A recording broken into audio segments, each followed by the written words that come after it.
Hi everyone, this is Martha. I'm a relationship counselor and clinical sexologist. In this video, I want to talk about 5 ways you can have better sex. So the first thing you can do when it comes to sex is it's so important to establish safety, consent, and boundaries. So it sounds so unromantic, dispassionate, but think about it.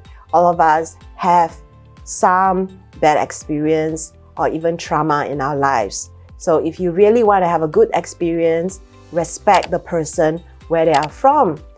Understand that how you feel, what you want is going to be different from what they feel and what they want at that moment. So talk about like what are things that you like to do today? What are things you don't want to do today?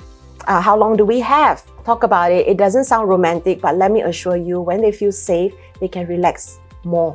They can relax faster. And when they're relaxed, that's when the playfulness can come forward. The second thing is to kind of get a sense like how does your partner want to communicate during sex? Not the before, I'm talking about during.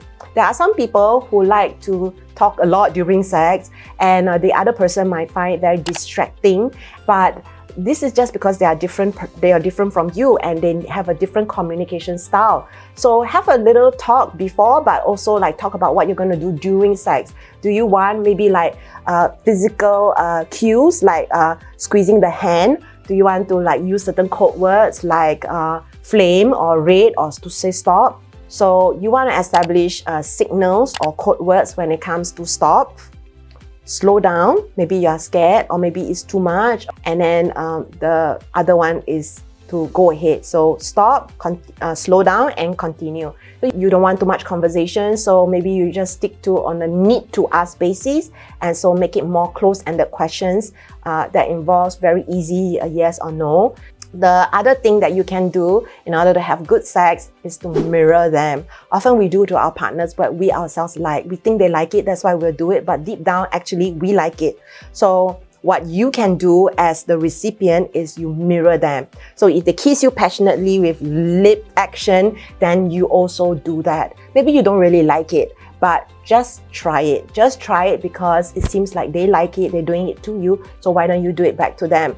So the mirroring works very well, whether it's the pressure, the rhythm, the speed, or even the angle, or even the position. Position meaning like where they're touching you, whether it's the back of your neck, you can actually do that back to them. So now I want to talk about, so what happens when you keep mirroring them and then, they get what they want, they feel that you're a good lover and all that, but maybe you're not getting what you want because you are different from them. Maybe you don't like hard pressure, maybe you like it to be softer, maybe you like it to be slower. And so it's really important to do what I call train the trainer. So in train the trainer, you don't assume that the person knows what you want, and sometimes it's very difficult to verbalize what you want. So I do train the trainer by telling my partner something along the lines of, hey, let's play a game. So I'm going to do some things on you that I think I like you to do back to me, but instead of telling you, I like to show it to you. So then you show it to them, you do it on them, and then you say, hey, can you do it back to me? So when they do it back to you, they need a kind of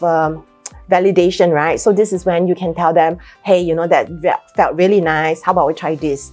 And don't make it like so difficult or so impossible. Don't make it sound like you're criticizing them, but make it sound like really lighthearted and playful, because really it's all about exploration and building each other's confidence and getting to know each other well. So the fifth and the last tip that I have for you is don't take sex so seriously. Don't think of it as a pass or fail or right or wrong. Just think of it as it's all an adventure. It's not a problem. I don't take sex personally. In the sense that I don't see it as like, something happened, then it must be my fault. I try not to think that way. I might have that curiosity, I might ask that question, but it's never along the line of accusing someone.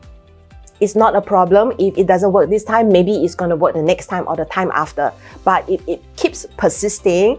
For instance, challenges around ejaculation or erection, and it persists for a period of time. This is when it's important to seek help. So have an agreement with your partner. Hey, you know what? I'm not worried about it. It's okay. We can do something else instead.